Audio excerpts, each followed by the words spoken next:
Well, Rejoice is probably the best way to say this is the way it was spoken to me by the other pastors when I first came to town. They consider us the island of misfit toys. When I came after a 2-year hiatus of a formal pastor being in place, there was definitely a need to reestablish ourselves within the faith body. The largest population here is not part of the Reformed Church in America. So setting a foundation in our Reformed roots has become the most critical part of it, because they, as a collective, don't have that theological background. And so the many different people are used to different ways of seeing church being done. And sometimes it's been very much pastor-led, or people that are leadership people, but not people in the body doing the nature of the business of the church. And I think that's where the change is. They're starting to see that they are empowered. They have those abilities to do more with what they have. We have a direction. I think there's a lot of people that have had a lot of good ideas for a long time, but we needed somebody to give us the energy and the direction to take those ideas and then move them ahead to a point where we were doing something with them, where we were carrying the gifts that God gave us out to other members of the congregation, as well as into our community, and then, on from wherever we go from the community, wherever that goes. We've also established that our reality is that we want to reach into the lost and broken world that Christ so loved. And in that, they serve in a variety of different ways. We have a food bank, food pantry.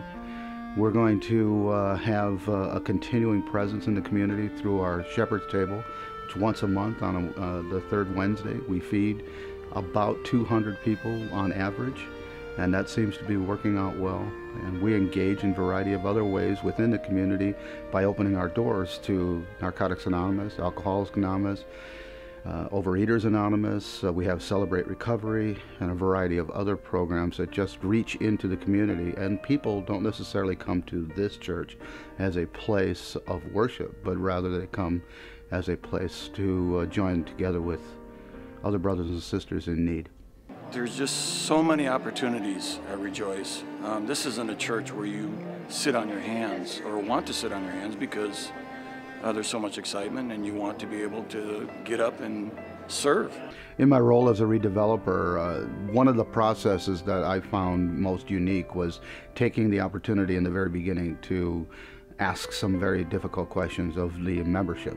And at the time, we had a total of 98 people, both our youth group on up to our elderly, that came and sat with me for an hour to give their point of view. What's going on here in the community, where we're good and where we're bad, where we fail and where we've had some real gains.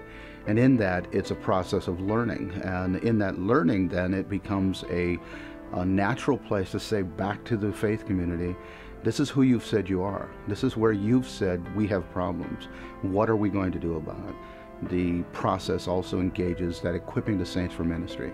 And today, I would say to you that we have a greater emphasis on who it is that we're reaching out to, because people are stepping up into their own gifting.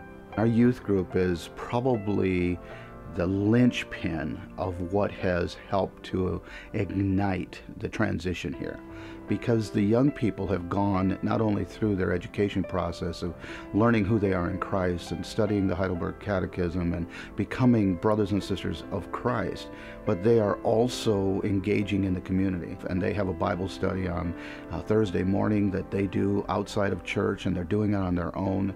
They're not afraid to pray at school. They're engaged in ministry in their own rights. Again, blessed because our youth group is making a difference where sometimes our adults have not ventured, and we just really appreciate that. And I think the thing that happened here at Rejoice is that they realized that who they are, their DNA, actually became part of their reality. It wasn't just stuff on paper. It wasn't just a mission, vision statement. It was a reality for them. And as a consequence, they are beginning to live that out in a very real way.